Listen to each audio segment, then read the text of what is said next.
కొత్తిమీర రైస్ చేసుకోవడానికి ముందుగా ప్లేట్లో వేడివేడి అన్నాన్ని పొడి పొడిగా చల్లార్చి పెట్టుకోవాలి.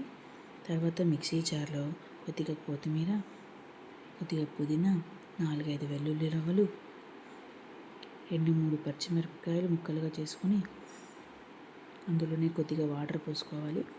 తర్వాత 4-5 లవంగాలు, 2-3 యాలకులు, కొద్దిగా దాల్చిన చెక్క, కలర్ చేంజ్ అవ్వకుండా ఒక అర స్పూన్ చక్కెర వేసి మెత్తగా మిక్సీ పట్టుకోవాలి. అందులో అల్లం ముక్క మర్చిపోయాను, అందుకే లాస్ట్లో ఒక 2 ముక్కలు అల్లం ముక్కలు వేసి మెత్తగా పేస్ట్ చేసి పెట్టుకున్నాను. తర్వాత ఒక జార్లో ఆయిల్ వేసుకొని అందులోనే 2-3 స్పూన్ల నెయ్యి వేసుకొని, కొద్దిగా నెయ్యి వేసుకోవడం వల్ల టేస్ట్ వస్తుంది.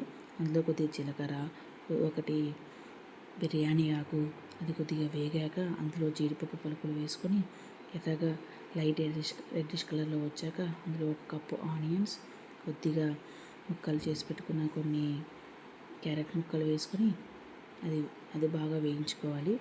మినిమం 80-90% వేగాక అందులో మనం ముందుగా చేసి పెట్టుకున్న కొత్తిమీర పేస్ట్ వేసుకోవాలి.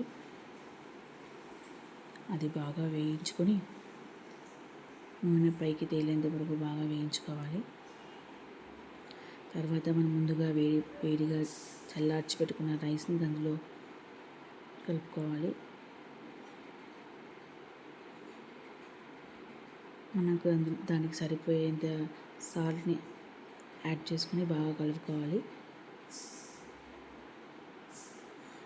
ఇంకా అంతేనండి, కొత్తిమీర రైస్ రెడీ. అది ప్లేట్లో సర్వ్ చేసుకొని ఆనియన్స్ రైతాతో తింటే సూపర్ ఉంటుంది.